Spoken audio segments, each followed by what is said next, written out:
चुगलखोर पड़ोसन। क्या कर रहे हो? छत पे जाके अखबार पढ़ूंगा। बस यही करो। तुम्हें पता भी है कि बहू क्या गुल खिला रही है? उसने नया फेसबुक अकाउंट बना लिया है। रोज 10 फोटो डालती है। हमारे परिवार की तो नाक कटवा देगी ये। और तुमको ये बात कैसे पता चली? अरे पड़ोसन ने बताया। उसकी बहू भी फेसबुक पर है ना, तो उसको पता चल गया। हाँ हाँ, जैसे तुम तो बहुत भोली हो। पड़ोसन रोज सास को उसकी बहू के नाम पर भड़काती थी। आज तो आपकी बहू कह रही थी मुझसे आके कि आप दिन भर खाती रहती है, खा खा के घटोत्कच हो गई है। क्या? उसने मुझे घटोत्कच बोला? अरे वो खुद ना कटी सुपर्णखा है। आप कह रही हो तो सही होगा, लेकिन आप उसको बताना मत कि मैं ये सारी खबरें आपको देती हूँ। शाम को जब बहू पड़ोसन के पास जाती है, आज तो तेरी सास तुझे सुपर्णखा कह रही थी, कल ताड़का भी कह देगी।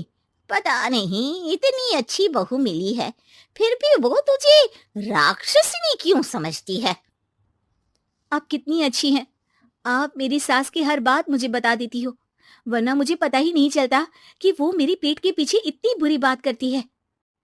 चालाक पड़ोसन रोज ही दोनों सास बहू के सामने उन दोनों की ही बुराई करती और चुगली करके बातें बता देती, ताकि दोनों में हमेशा लड़ाई होती रहे। आपने तो बस छत पे बैठ के अखबार पढ़ना है और चाय के घूंट पीना है। बहू की वजह से मुझे तो जहर के घूंट पीने पड़ रहे हैं। कल वो मुझे मोटी घटोत्कच बोल रही थी। तो तुम भी तो उसको नाक कटी सुपर्णखा बोल देती ना। हाँ हाँ, वही बोल दिया मैंने उसे। आप मुझे कितना समझते हो। बहुत अच्छे से।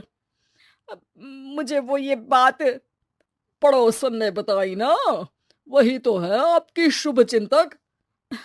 पर मैं इस बहू को ना सबक सिखा के ही रहूंगी। जरूर सिखाना चाहिए, पर आज तुम मेरे साथ शाम को छत पे बैठना, एक तरकीब बताऊंगा। बिल्कुल बिल्कुल, कितना ध्यान रखते हो जी आप मेरा। मैं ना सब ध्यान रखता हूँ। शाम को जब सास और ससुर छत पर बैठे होते हैं कि यहाँ खड़ी हो जाओ, यहाँ से ना तुमको पता चल जाएगा कि बहू की अगली चाल क्या है। अच्छा, कैसे? सवाल मत पूछो, जैसा कह रहा हूँ वैसा करो। थोड़ी देर में ही छत पे बहू की आवाज आने लगती है। मेरी सास लायक ही नहीं है, मुझे पता होता तो सास बहू की भी कुंडली मिलवा लेती पहले ही। तेरी सास तो मुझे भी पसंद नहीं है, मेरे पास जब भी आती है तेरी बुराई करती रहती है। कभी सुपर्णखा कहती है, कभी हिडिंबा कह के कामचोर भी बोलती है, अरे कभी कभी तो चुगलखोर भी बोल देती है। काश आप जैसी होती मेरी सास।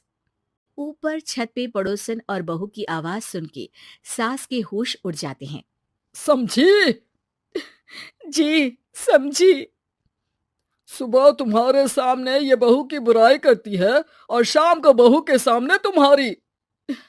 मतलब आप सिर्फ अखबार नहीं पढ़ते, सारी खबरें भी रखते हैं। अब तो इस पड़ोसन को भी सबक सिखाना पड़ेगा।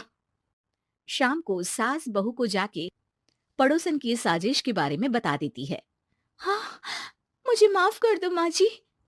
तुम भी अपनी माँ जी को माफ कर दो, इन्होंने भी तो तुमको बहुत कुछ कहा है। अरे बस बस, अब ये सोचो कि पड़ोसन को सीधे कैसे करना है। अगले दिन सुबह पड़ोसन सास का इंतजार कर रही होती है, लेकिन वो देखती है कि वहां सास और बहू एक साथ आ जाते हैं।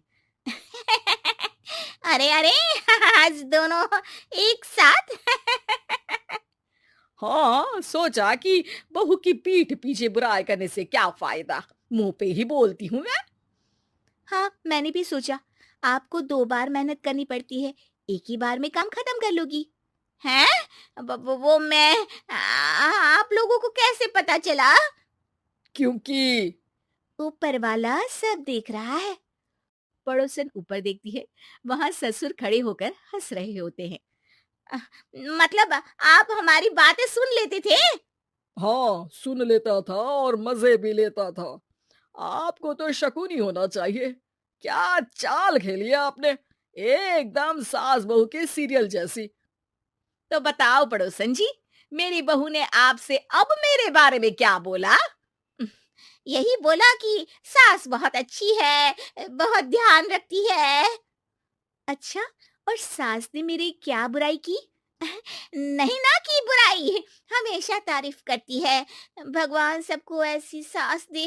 मेरी गलती है जो मैंने आप लोगों में आग लगाने की कोशिश की। पर छत पे लगा हुआ सीसीटीवी यानी कि शर्मा जी सब देख रहे थे। हाँ जी, मुझे माफ कर दीजिए। माफ क्या? आपको तो अब हम साफ ही कर देंगे अपने वालों की लिस्ट से।